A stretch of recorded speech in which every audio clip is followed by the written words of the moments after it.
Students, today in maths period we will learn about measurement. You know, to measure the short distance we use ruler. You have learned this in the third standard. You have measured the length of pencil, pen, eraser, notebook, book.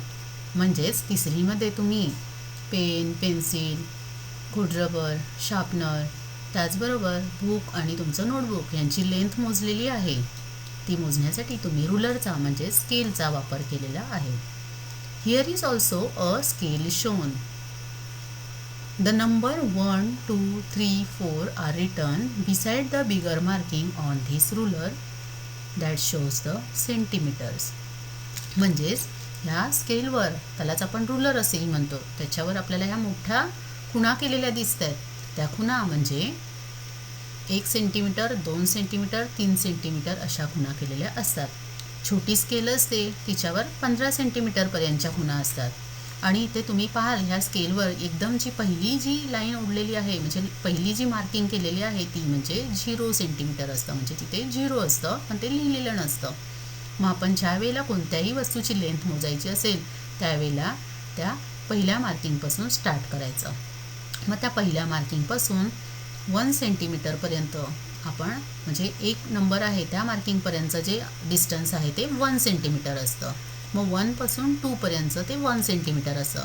अशा प्रकारे प्रत्येक 2 मोठ्या ज्या marking आहेत त्यामधलं प्रत्येक 2 मार्किंगमधलं length distance जे आहे ते 1 सेंटीमीटर असतं.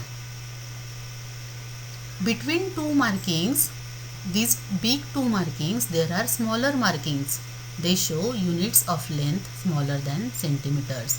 आणि मग त्याच्या 2 मोठ्या मार्किंग आहेत त्या मार्किंगच्या मध्ये छोट्या छोट्या मार्किंग आपल्याला केलेल्या दिसतात. त्या म्हणजे सेंटीमीटरचे छोटे छोटे युनिट पाडलेले आहेत. त्यालाच आपण मिलीमीटर असे सुद्धा म्हणतो. 1 centimetre is divided into 10 equal parts. Each part is called a millimetre. म्हणजेच इथे आपण पाहिलं की हे पहिली जी मार्किंग आहे ती म्हणजे 0ची मार्किंग असते आणि त्यापासून 1 नंबरची जी मार्किंग आहे ते अंतर आपल्याला आहे की माहिती आहे की 1 सेंटीमीटर असतं. म्हणजे ह्या प्रत्येक 2 नंबरमधलं जे अंतर आहे ते 1 सेंटीमीटर असतं. ह्या प्रत्येक 1 सेंटीमीटरचे 10 इक्वल पार्ट्स आपल्याला इथे स्केलवर केलेले दिसत आहेत. आणि मग यातला प्रत्येक जो एक छोटा जो स्मॉल पार्ट असतो तो म्हणजे 1 मिलीमीटर असतो. दुसरा पार्ट म्हणजे 2 मिलीमीटर. असे ह्या ज्या 10 पार्ट केलेले असतात ते म्हणजे 0 पासून 1 पर्यंतचे अंतर आहे म्हणजेच 1 सेंटीमीटर म्हणजे 10 मिलीमीटर्स होतात. म्हणून आपण म्हणतो की 1 centimetre is equal to 10 millimetres. Centimetre is written in short as cm and millimeter is written in short as mm. Now we will measure the length of given line. So first, when a ruler is held along a line with its first marking at one end of the line, then the number at the other end of the line shows the length of the line.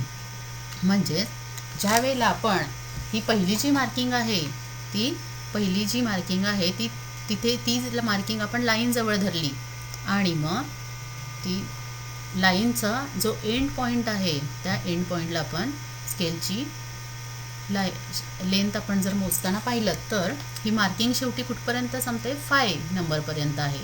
म्हणजे ही line आहे ती 0 पासून 5 नंबरपर्यंत आहे. म्हणून मग ह्या लाईनची length आहे 5 centimetre. Now we know that 1 centimeter is equal to 10 millimeters. So 5 into 10 is equal to 50 millimeter. That is 5 centimeter means 50 millimeters.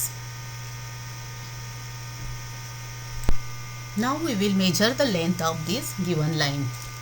Now you can see here the line is bigger than 7 centimeter but smaller than 8 centimeter.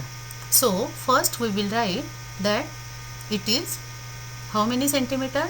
7 centimeter and 1, 2, 3, 4, 5 lines, that is 5 millimeters.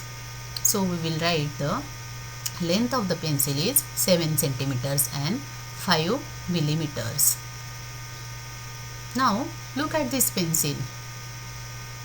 If we will measure the length of this pencil, it will show the length 17 centimeter and 6 millimeter. So we can write 17 centimeter and 6 millimeter as 17.6 cm, that is 17.6 centimeter.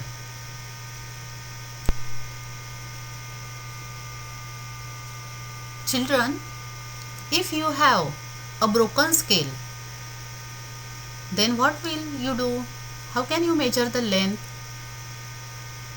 Now look here, I have an old ruler which shows centimeter and millimeters, but the first end is broken. Will I able to use it to measure centimeter? म्हणजे ही माझ्याकडची scale आहे, ती तुटलेली आहे, तर मी मोजू शकते का बरं सेंटीमीटरमध्ये ह्या पेन्सिलची length? Oh yes, ruler has a 3 centimeter mark and every centimeter mark after that. म्हणजेच ह्या रुलरला स्केलला 3 सेंटीमीटरची मार्क आहे आणि 3 सेंटीमीटरच्या पुढच्या सुद्धा 15 सेंटीमीटर पर्यंतच्या मार्क्स आहेत. So you can start at 3 and measure the length from there. आणि म्हणून मग आपण काय करायचं त्यावेळेला, जेव्हा स्केल आपली तुटलेली असेल तर स्केलवर जो पहिला मार्किंग जो दिसतोय आपल्याला, इथे 3 सेंटीमीटरचा आपल्याला दिसतोय मार्क. बघा, मी मोठ्या मार्किंगपासूनच स्टार्ट केलेलं आहे, छोट्या मार्किंगपासून नाही, हे लक्षात ठेवायचं आहे. तर मोठी मार्किंग इथे 3 सेंटीमीटरची दिसते, म्हणून मी तिथून काउंट केलेलं आहे. आणि तिथून मग मी काउंट केल्यावर बघा बरं, इथे 3 पासून 9 सेंटीमीटरपर्यंत आहे. म्हणजेच the length of this pencil is from 3 centimetres to 9 centimetres. This means we have to subtract 3 from 9.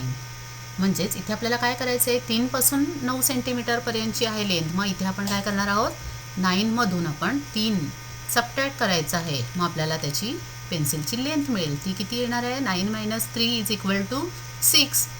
So the pencil is 6 centimetres long. म्हणजेच मग पेन्सिलची लेंथ किती आहे, 6 सेंटीमीटर. अशा प्रकारे जर आपली स्केल तुटलेली असेल तरी सुद्धा आपण काउंट करू शकतो. Students, when you go to the cloth shop, you have seen that a long metal scale is used to measure the cloth. This scale is 1 meter long. The meter is a standard unit which is used for measuring length.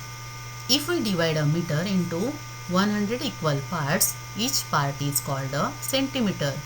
So 1 meter is equal to 100 centimeters. म्हणजेच ज्या वेळेला आपण कपड्याच्या दुकानात जातो त्यावेळेला तिथे metre scale use केली जाते. एक मेटलची स्केल असते, त्या स्केलला आपण मीटर स्केल असं म्हणतो. आणि 1 metre is equal to 100 centimetres असतात. Students, when we have to measure long distances, that is the distance between 2 villages or the 2 places, we use the measuring unit kilometers. Kilo means 1000. 1 kilometer is equal to 1000 meters. So 1 kilometer is equal to 1000 meter.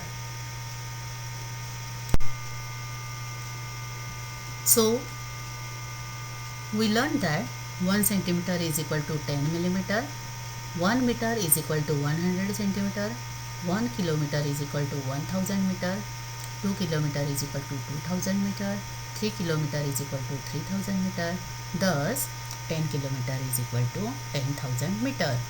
Here you can notice that if the units for measuring distance are bigger, the number showing the measurement becomes smaller. म्हणजेच आपण इथे जर नीट observation केलं तर आपल्याला दिसून येईल की मेजरिंग युनिट जसं मोठं होत जातं तसं मेजरमेंट दाखवणारा नंबर जो आहे तो स्मॉल होत जातो.